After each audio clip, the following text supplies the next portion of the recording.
We have here the Queen of Wands energy. The Queen of Wands energy is someone na kung hindi mo siya kilala, masasabi mong picky siya, mataas ang standard niya, mapili siya, whatever, ano. Pero siya lang naman yung nagtataglay ng katangian na alam niya kung ano yung makabubuti para sa kanya or kung ano yung makabubuti, gano'n, 'no? Or alam niya kung ano yung gusto talaga niya, 'no? Yung as in sure siya, 'no, alam niya yung specific niyang gusto, okey? So, let us see what type of energy itong kumo-connect sa inyo and who is that, 'no? Let us see.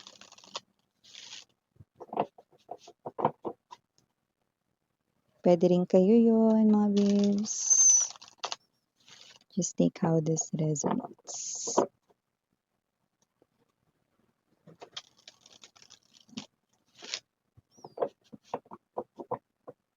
Okay.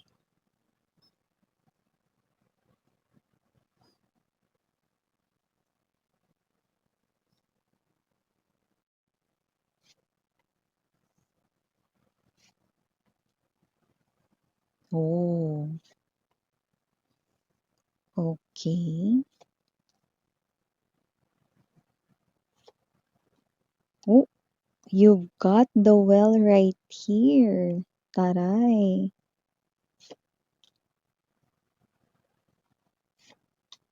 Wow, very interesting here for you guys, 'no? Ang ganda 'no. It will not resonate maaari 'no sa lahat, pero sa nakukuha ko rito marami-rami, mga babes, yung mga, energies 'no na nahagip natin from you guys 'no. So, Three of Cups, center of the reading, Seven of Coins, Six of Wands, Four of Wands, Eight of Coins energy, Temperance, okey.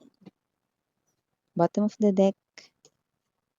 Yeah, hindi na nakakapagtaka yun. Eight of Wands energy, Six of Coins right here, and the Four of Coins energy.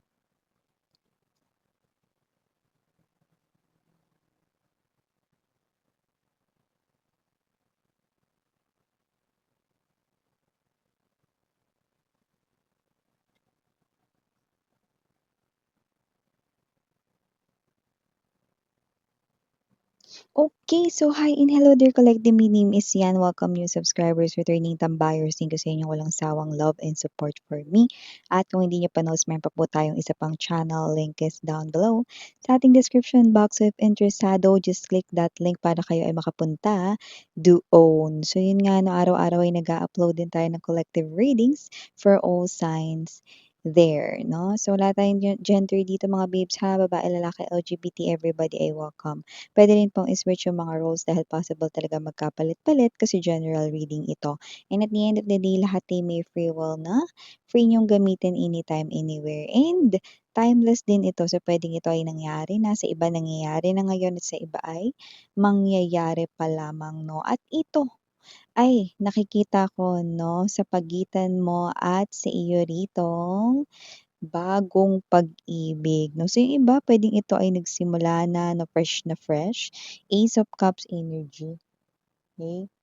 Bagong jowa, newfound love 'no, or yung iba sa inyo mga babes 'no, hindi pa officially kayo 'no, pero papunta na kayo dun 'no, maaaring malapit niyo na siyang sagutin or malapit niya na kayong sagutin.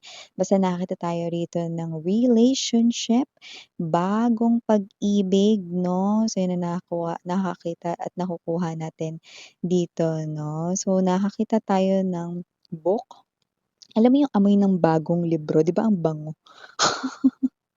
Nakaka-addict, 'di ba? So it looks like 'no, with that particular book 'no, bukod sa amoy bago ito 'no, that also gives me a very strong, message 'no, na kayo ay nasa new chapter ng libro na ng inyong love life 'no. So kung sino man 'tong energy na 'to, bagong pag-ibig, sa isang bagong tao. This is not your ex right here. This is someone here brand new. Whether konektado na kayo ngayon sa isa't isa, nag-uusap na kayo kahit hindi pa kayo, no? Talaga. At yung iba ay posible naman na kayo na, no? Bago lang naman na naging kayo, no? So, wala naman talaga tayong particular time period. Pero sa nakikita natin dito, no? Mangyayari ito kapag meron ng bagong espesyal sa paningin mo. So, yun ang nakikita natin dito mga babes. At nakita ko rito ang reciprocity sa inyong sa isa't isa, no, sa inyong dalawa. No? So, nakikita ko dito na merong equal give and take, no? Pero meron pa dito isa pang energy mga babes, no, na nakikita ko rito. Yung iba, doesn't have to be na close kayo sa inyong parent, no? Nanay nyo man yan, tatay nyo man yan, no? Or someone mature, pwede rin namang lolo't lola rin ito, no? Pero nakikita ko rito, parent figure. So, maaaring ito ay nanay mo, tatay mo, no? Na lumalabas bilang Queen of Cups rito, no? So, nakita ko dito kung close mo ang iyong parent, no? Nanay mo man or tatay mo man yan, no? Maaaring ikaw ito na nagkikwento ka, nagsasabi ka sa kanya mga babes 'no, ng tungkol sa mga nangyayari sa'yo sa work, sa school, shine-share mo sa kanya 'no, yung mga bagay na hindi magandang nangyayari sa'yo in a day, mga kinaiinisan mo 'no, lahat 'no. So maybe kayo ito na ma-open kayo sa inyong parent 'no, nanay man or tatay dito 'no, puwedeng close kayo sa inyong parent 'no. Pero yung iba, doesn't have to be 'no, na kayo ay open 'no, kasi yung iba nakita ko rin dito nahihiya rin na magkuwento sa nanay pero love na love naman nila ang kanilang mom, 'di ba? Nahihiya nga sabihin yung salitang I love you, eh, 'di ba? 'Di ba? Pero love na love niyo yung mom ninyo 'no, regardless, okey? Kung kayo man ay pala-open rito sa inyo ritong parent, mom niyo man 'to or dad niyo man 'to, meron ditong nakakalokang revelasyon for you guys. You've got here the well. And there's this, excuse me, Six of Cups energy, yan 'no. So, nakikita natin dito mga babes 'no, na itong napaka-interesanteng mensaheng sunod kong babanggitin 'no, is talaga naman 'no, na magpapawindang din sa inyo. Ano ba yan, miss yan? So, nakikita ko dito mga babes 'no, kapagka kayo ay ipinakilala niyo na dito sa parent ninyo or dito sa inyong magulang, nanay niyo man yan or tatay niyo man yan, ang inyong newfound love 'no, either kinikwento mo pa lang siya 'no, or ipapakilala mo na talaga 'no, nakikita ko ritong agad-agad magugustuhan siya ng nanay mo or tatay mo na lumalabas dito, ayan 'no. So, maaaring nagkukuwento yung iba sa inyo 'no, sa inyong parent dito 'no, and then parang siya ito na, "Alam mo hindi ko pa yan nakikilala anak, pero parang gusto ko yan for you." Yan 'no. So, yung iba naman mga babes 'no, maaaring, nagkita na rin sila 'no, like, nagkakilala na, puwedeng bumisita na 'to sa bahay ninyo 'no, at nandodo'n din 'tong parent mo na 'to, nung nanay mo, tatay mo 'no. Alam mo nakikita ko rito 'no, nakikita ko that, pasado itong person mo sa nanay mo dito 'no, at puwedeng bago mo pa yan ipakilala 'no, yung introduction mo 'no, ay talaga naman na pasado na rin sa kanya ito 'no, mas lalo na kapag na-meet niya na ito in person 'no. Bakit miss yan, anong meron dun? Yung nanay ko kasi hindi madali yan mapapayag lalo na yung may mga bagay na parang ano yan, eh, tamang hinala yan, eh. Minsan mala-detective 'yan, eh. Kaya nagulat rin ako nung sinabi mo na mapapasado agad itong boyfriend ko, itong girlfriend ko nitong nanay ko or itong tatay ko. Yeah, eh, kasi meron ditong strong past life connection yang nanay mo or tatay mo 'no, at tsaka yang boyfriend or girlfriend mo. What? 'Yan 'no. Alam mo kung bakit? Dahil posibleng isa o dalawang beses na silang nagkasama in their past lives 'no, pero don't get me wrong, hindi sila mag-jowa nung time na yon. Sila ay mag-ina 'no, mag-ina, mag-ama.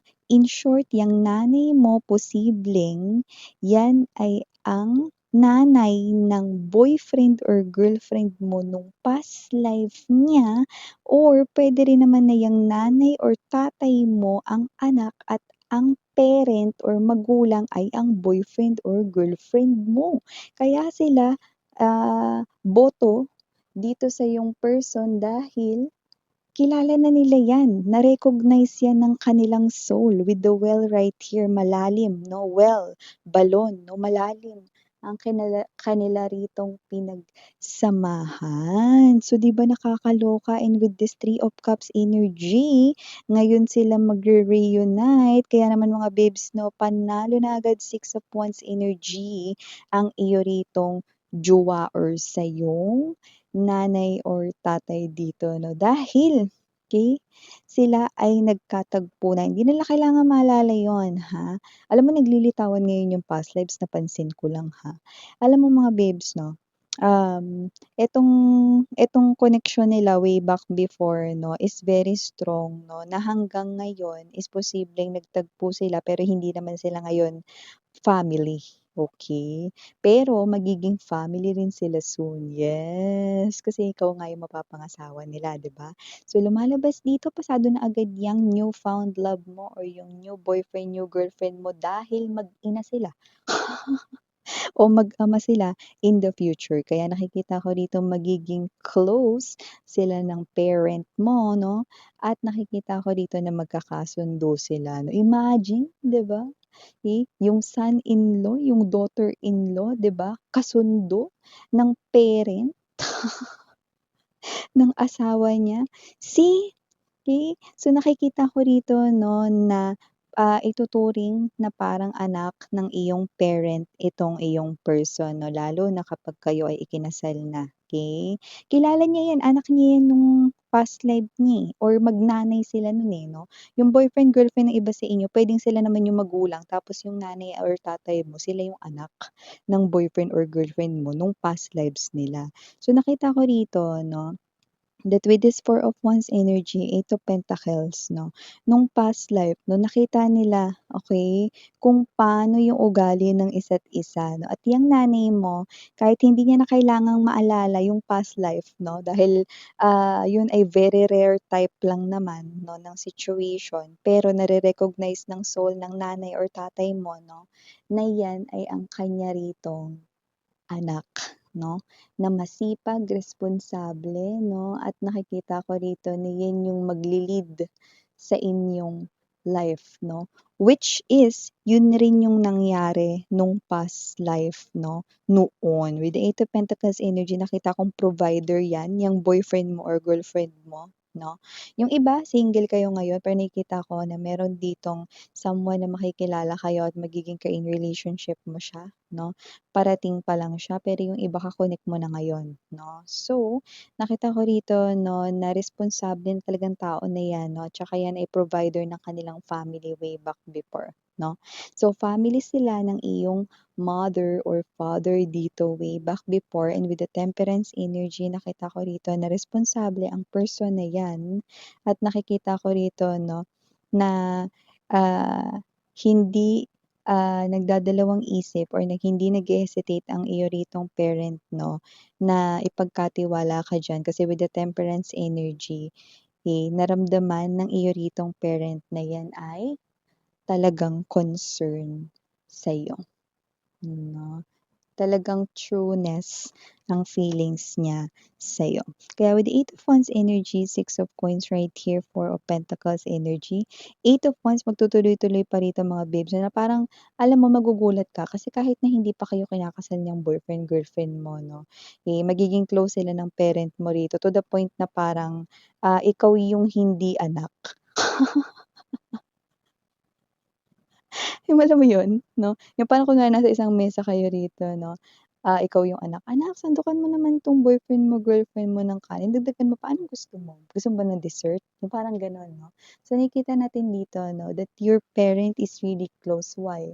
Because that is his or her son or that is his or her daughter in their past lives 'no. Isa or 2 beses na silang nagkasama in their past lives 'no, kaya maririnig mo. This is communication as well coming from your parent 'no, na wag mo ng pakawalan 'yan anak 'no. Boto ko sa tao na 'yan, Four of Pentacles energy, do not let go of that person. Gusto ko 'yan for you 'no. So yung iba naman na hindi pa nami-meet ito ng parent mo, maaaring ito ay communication at sasabihin niya sa'yo na, imbitahan mo siya rito sa bahay kasi gusto ko siyang makilala, 'yan 'no. So may gano'ng klase ng pagtanggap 'no at mararamdaman mo 'yun na parang, "Parang kakaiba ngayon si mama, parang ano siya ngayon, parang okey sa kanya 'to, sige nga." 'Yan, oh. So nakikita ko rito na parang hindi magiging okey, meron sila ritong malalim na pinagsamahan ng iyo ritong person 'no, in their past lives. So yeah, for the initials right here, meron tayong nakikita dito, we have here letter U, nandito rin letter F, andito rin letter E, and last but not the least, we have here the letter So yan ang maaaring initials ng name mo, pangalan niya right here. Just take how this resonates. Again, I'm Miriana Oni. Wow, this is really interesting ha. Okay, kaya naman pala, no, at least wala kang problema dahil magiging close ang iyong parent dito sa iyong person. So, yeah, ito yung mga messages for you guys. Iwan ko sa inyo. Again, I'm Yana Oni. Sarang Heyo, Love and Light. Annyeong.